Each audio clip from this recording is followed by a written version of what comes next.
Bugün çeşitli 2026 yıl 6. ayının 28. günü vatandaşım. Heptiki yekşembe. Ben sizlerge sözleydiğim bugünkü edebiyatımızı koklaylı diye mavzu aslındaki leksiyemizin devamı. Bu devamı diyende bu katım başka bir obzorçu. Amerika'da iki asırda devamlaşkan yaki edebiyat, sanat sahasını ilerleyen yeni edebi tenkitçilik ekimi. İki asır devamlaşkan şu anda hıl obzorçuların obzorlarını sizlerle sözleyip gülübatımız. Bugün sözlediğimiz garezli hata orun okuyuş. Bunun avtoru William K. V. Musti diyen Xitayca ahangıdan aldım. Ama William K. bu İngilizce. Toluk kısmını İngilizce bir iş gerek Xitay. Xitay onda kıldığım milletimiz. Bu mavzu kandak düşünüz garezli hata orun okuyuş. Bu diyen bir yerde garez de eğitilipti. Biz silahı baş sözlüğe nimi dedik? Böyle iyi maksat. Meyli şair, meyli yazgıcının bir eserini yazış keşke vaxtda yani planı boludu, oyuluş baskısı boludu, onu koraştırış, kayış şekilde yazıştan ibaretmişinde bir ceryan boludu, tefekkür ceryanı boludu. Yani onda da planı boludu, deprez kıysak, hazır bu bedi maksat diyenini, siz biz eğitidiğini, bir yerde bu obzorçu William K. Garezli hata orunu koyuş yani bedi maksatını hata orunu koyuş diye mavzu diken mecburiye ki vatandaşlar. Tenkişçiler deydi. Bedi eserlerini edebi tenkit bilen bahalaganda yazgıcının yaki şairinin garezini oylayışı gerek. Bu hazır bu obzorçu bunu red kılıdı bu göz karışını. Lekin oylayışı gerek diyen bu başka obzorçularının fikri ki vatandaşım. Mesela bir parça dastan yazganda şairinin plan oy fikri nime? Bu doğruda toxtuluş edebi tenkit. Yazgıçılık ya ki proza eserler için bu etkan dışında bu oyda toxtuluş edebi tenkit. Bir yerde mışın zaruri tıbama vatandaş. Bir yerde başına zaruri tıba mesela yazıcı neme kılmakçı, şair neme demekçi, neme yazmakçı diyen doğrusu da edebi tenkitçinin toxtuluşu mümkün mü? Mesela ki arlıqtı sözlevetip leksiye düşündük bırak. Misalını aldım mesela. Pushkin, Alexander Sergeyevich Pushkin, Yevgeni Onegin diyen romanada, şiiri romanada Tatyana diyen ayalının obrazını yaratkanda esideki planı boyunca demek şairde yazgıcıda plan buludu. Bir çoğrak plan ya ki hacimlik plan, kemdairlik plan bulmayıp kalem alanmaydı o kolga. Yazganda o eserde Tatyana toy kılması gerek idi. Bırak bu eserde Alexander Sergeyevich Pushkin'in bu kahramanı ayal Tatyana toy kılıp gitti. Demek plan düzdü. Edebi cereyan plan boyunca devamlaşmadı. Belki planını inkar kıldı. Edebi cereyanın gelişi, ziddiyetlerinin koyuluşu, ziddiyetlerinin hal kılınışı, ya ki vakalıkның koyuluşu, ya ki vakalıkның ahırkı geçmişi. Okşumaya kalır. Şun bir yerde deydi, bu başka obzorçular deydiken de yazgıcının ya ki şairinin garezini oylayışı gerek. Bu göz karaş yakında bir muhakemelerde hırıska uçurdu. Bunun içinde kişinin dikkatini özüge tartadığını Profesör Lois'nin ve Profesör Dilyar'ның öz ara münazırası. Dilyar diyen Xitayca elin isim ki, Dilyar da belli verdi. Özara münaziresi.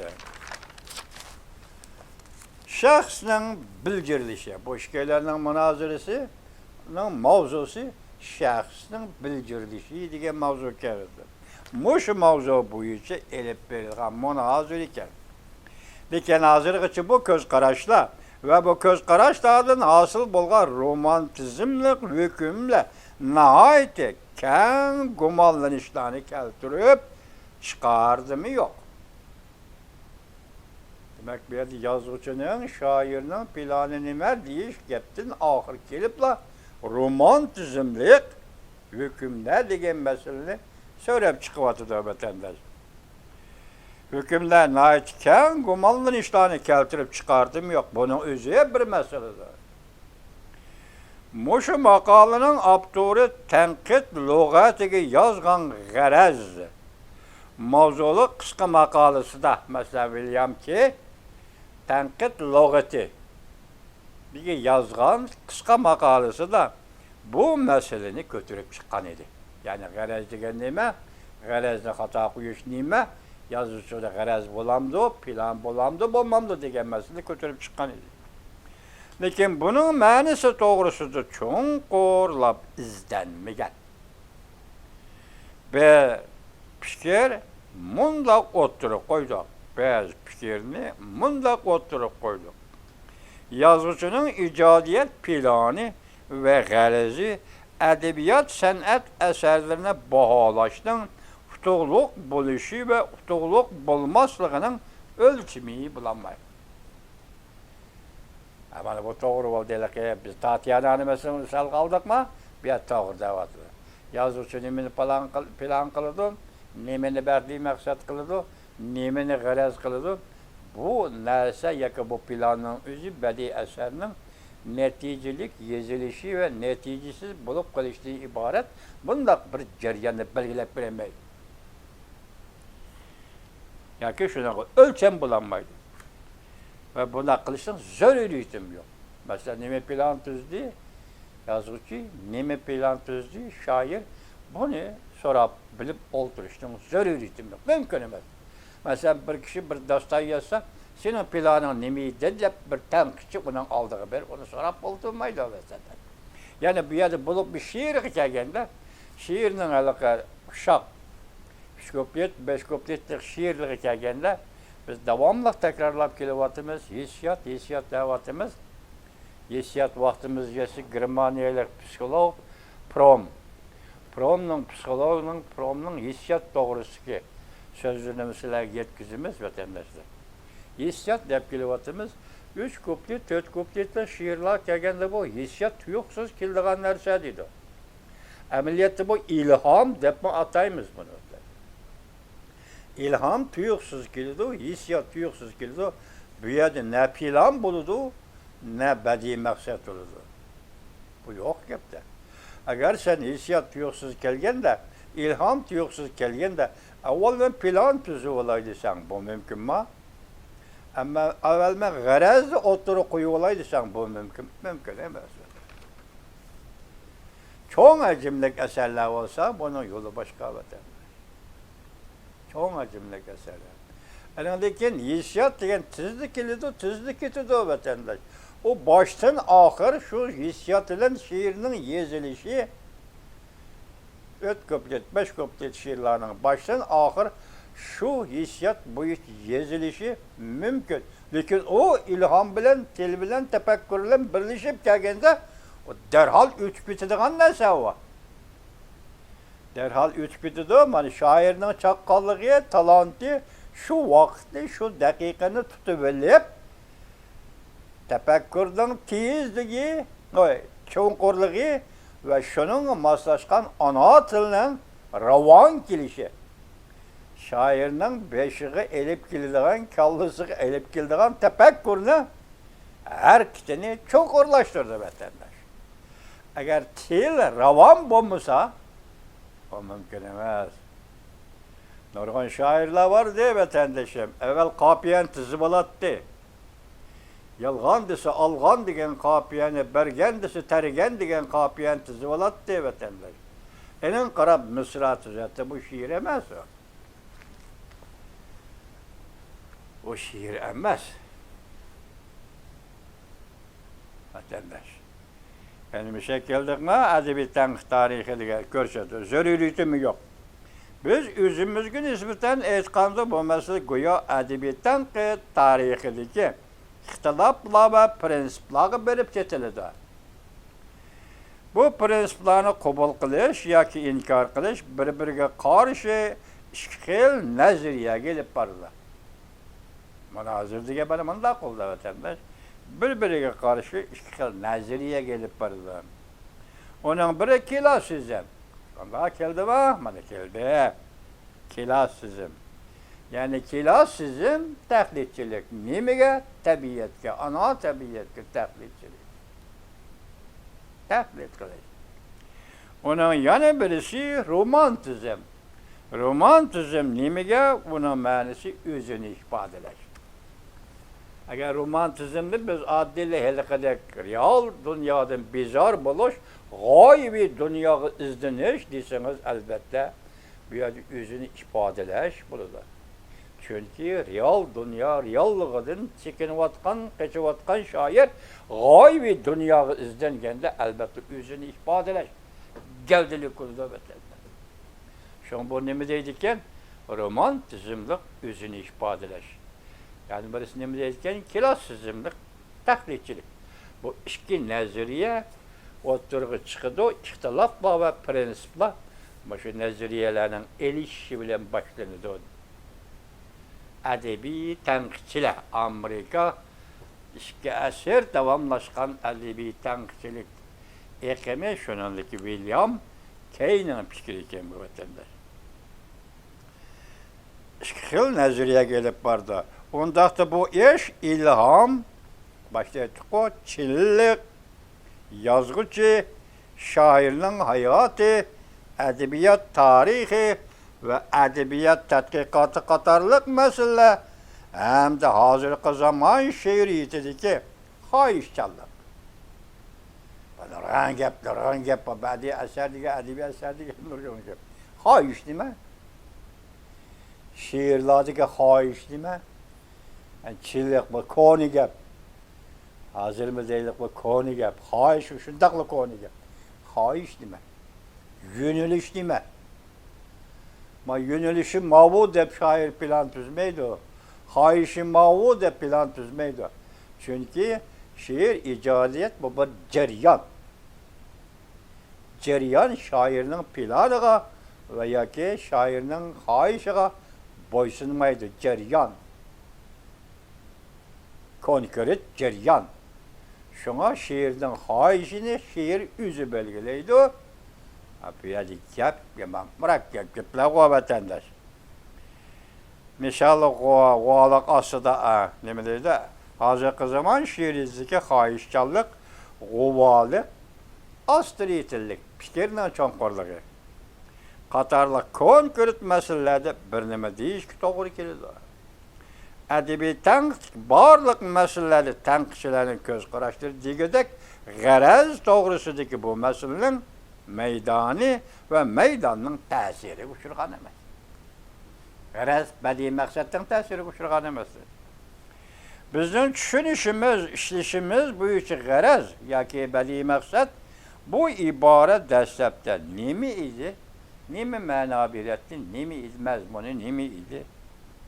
Bunda savol qo'yish usuli ozdir, ko'pdir. Ro'shan holda kangma-kang e'tirof qilishga erishdi.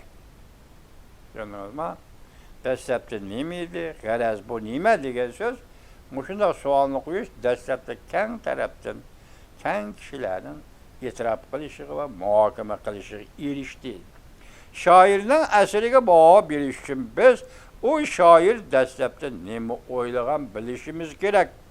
G'araz yozuvchi shoirlarning o'ylaganlari va yoki ijodiyat planidir.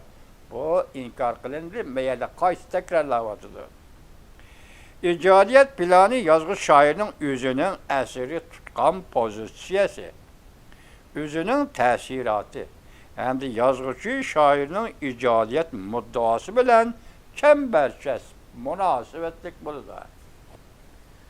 Yani hazır icadiyet planı, garazı hata koyuş degan narsani tanqidlayotidi.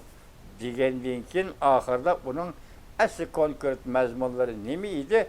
Tuvan dikilib shuni ustida to'xtalyotidi vatandosh. Bizning muhokamamiz bir qator hukmlar bilan boshlanadi masalan deydi. Bizga nisbatan aytganda bu hukmlar pishib, yetilib, abstraktlashib, abstraktlashib, hikmatli so'zlarga aylanib ketdi. Shularni to'g'ri munozara qildik, to'g'ri tadqiq qildik, to'g'ri eg'izga oldik, bular pishdi, abstraktlashdi hozir buga. Hikmatli qumlarga iboralarga aylanib ketdi. Birinchi bir pot she'rning ro'yobga chiqishi tasodiflik emas. Anladingmi? Boshda bir pot she'rning yozilishi tasodif emas. Bu yerda bu tasodiflik degan so'zning o'zi ilhamga qartilgan bo'lsa, ilhamning majburlashi, ilhamning kelishi bilan shoir qo'li qalam oldi deydi. Lekin bu yerda ilhom tasodifdir. U xalqa yerda. O'tganda biz sizlarga so'zlagan so'zimizni she'r to'g'risida har qanday nazariyani, har qanday ko'z qarashni yozaversang bo'ladi deb mushundaq aytibdik, bir jumla kam qopdi vatanlar. Aql qabul qilishi kerak. Sizlar deganlaringni yozgan nazariyalaringni aql qabul qilishi kerak. Aqlning qabul qilishi degan gap sening fikring va so'zingda mantaqa bo'lishi kerak. Mantaqa bo'lishi kerak. Mantaqa bo'lmasa, aql qabul qilmasa, biz she'r to'g'risi undaq bo'ladi, mundaq bo'ladi, ta'labasak oqmaydi. Enaga bir aql kerak. Masalan, nima dedik? Arliqda bir misolni oldik, vatandosh. She'r bor yerda o'y bor. O'y bor yerda she'r bor. Aqlli, aqlga muvofiqlikmi yo'q bu jumlada. Aqldan sada yo'q yoki mantaqadan biraz ovozim yo'q. Nemishqa shunday deymiz desangiz, hamma odam o'ylaydi. O'ylaydi, nima o'ylaydi? Xo'sh, hamma odam o'ylaydi, o'ychimiding sen?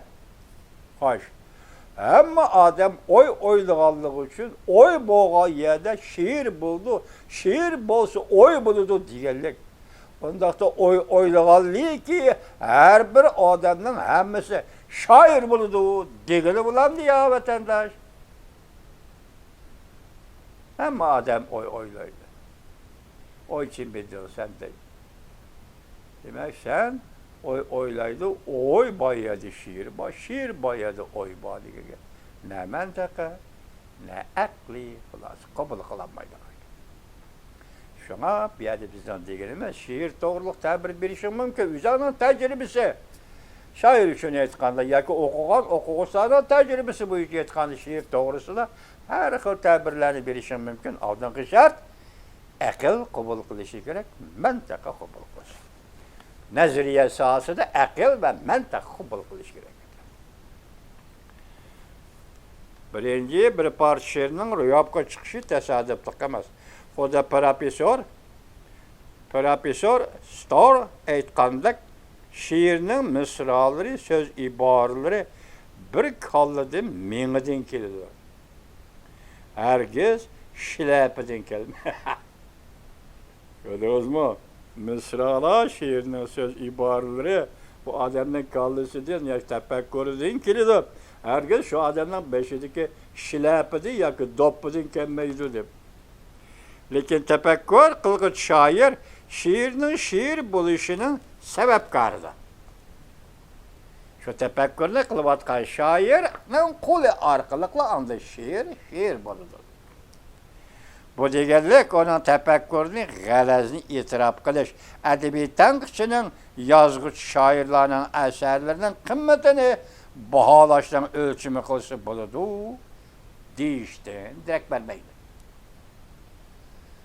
Şiir aşına yazıldı, onun icadiyeti nime, şairine planı nime, garizi nime, onun bunun burunqa, şiir kiliştin burunqa ahvalı nime, onu sürüştürüp oltasan bulmaydı, onu direkt vermeydi. İkinci, biz sorab bakaydı ki, garaz bu mesele boyunca edebi tenqişi qandaq cevap izlep tapalaydı. Garaz. Biz ne dedik? Bədii məqsəd. Şair niye mi yazmakçı degan meseleni qandaq tapalaydı? Eğer şairinin şiir muvaffaqiyet kazangan bolsa, bu şiirinin özü şairinin garizini etip berəleydi. Garizi şairden sorma, bədii məqsədin dep sorma. Eğer şiirin muvaffaqiyetli çıkan bolsa, bu şiirini ne deyimiz? Garazini caya koygan ve garazlik yazılgan, bədii məqsədlik yazılgan deydi, bu şiir özü etip berdi. Əlaqə, mən yaxşı gördüğüm bir kopla şiir deyip Eliyip rahmetlikten Valaqda görüpten ölümü qaran acayip tabii kəgəndə ey katib mahaqını yıqqına çapsan sözümünü anlısın tızılıp rətke muşundaq çağda nəziriyəni bağlamaq bək kolay əməliyyətlə. Muşunun içindeki nəziriyəni əməliyyətlə bağlaşma Cungo Kompartiyasının şuarı. Katiplə əməllərinin münasibətimi Cungo Kompartiyasının təşkili tüzümü. Valaqda görüp şu, demek bu teşkili tüzüm ve şu şuar aslında Cungo Kompartiya rəhbərliyi Teyipcan Əliyev'dən qələmədə Valaqda gördü. Valaqda gördüğün ölümü diyeceğimiz satıra. Manmışındak gelirler vatandaş. Demek benim şiirinin özüdür. Garaz məqsəd, bədii məqsəd şiirinin özü, şiir ispatlap verdi özünün qəlbəqi qallıqında. Şairinin məqsədi mi, şairinin planı mı, şairinin bədii məqsədi mi, şu tüzümən demisi bu, şiir qəlbilik çıktı. Sen şunu da görüp alsan bu, bədii məqsədmiş o, qarazmış o. Şairinin şiiri muvaffaqiyet kazanğanda bolsa bu şiirinin özü şairinin qarizini etib berəli, tamam. Eğer şairinin yazgan şiiri muvaffaqiyet kazanılmasa, o şiirini nəzərgə pakit qilish olmaydı. Nəziriyəgə pakit qilish, qarazga, qarazga pakit qilish olmaydı. Belki ədəbi tənqidçi şu bir parça şiirdən başqa tərəfə ütüb, şiirde əməliləşməyən qarazını izləşkə məcbur bul. Yani şiirde əks etməyən bədii məqsədini izləşkə məcbur buludu şair. Yani şiirde əməliləşməyən qarazını izləşkə məcbur buludu şair. Bunun için nəhayət inçki münasibət varkən, bu münazirəyə, elişişqə, yeni fikirlerini koyuşqa sebep bulgan demek nazik yaparken bir yerde vatandaş bir yerde qarab bakaylı bədii məqsəd, ilham, hissiyat, şiirini yeziş ceryanı, fikrini koyuş ceryanı planga uygun mu yok mesela. Garaz yaka bədii məqsəd ki o uygun mu yok. Hani şiir hiçbir de o uygun mu yok. Muş ceryalarının hemmesi bir yerde siz bunu fakat felsefi münasibetle hiçbir işiniz yok değil. Çünkü felsefi münasebet ya felsefi fikirle hukumla bile hiçbir işiniz doğru değil. Çünkü menteqa şundaqdan naziriye şehitvatımız mı? Şiir üçenimiz. Şundak hiçbir vaxtla anlı toluk buluşmuş. Umunatay. Çünkü bir yerdeki menteqa sizden. Bir yerdeki felsefi fikir sizden. İkinci birisi yakıt edebi tanqçının yani şundak menteqsi, yani şundak felsefi ibarələri var. Münazirə çəksiz edebiyat, sənət sahasıdır ki, hadislərə, edebi hadislərə bağlıq münasibət bu çəksiz. Bugün sizlər sözlüğünümüz qaraz, yani edebi əsərinin bədii məqsidi, plan degenlərsə, qaraz degenlərsə, uyuşturuş, təşkilləşdirən nəsə bulamdı yox. degan masala ustidagi munozarak kerak.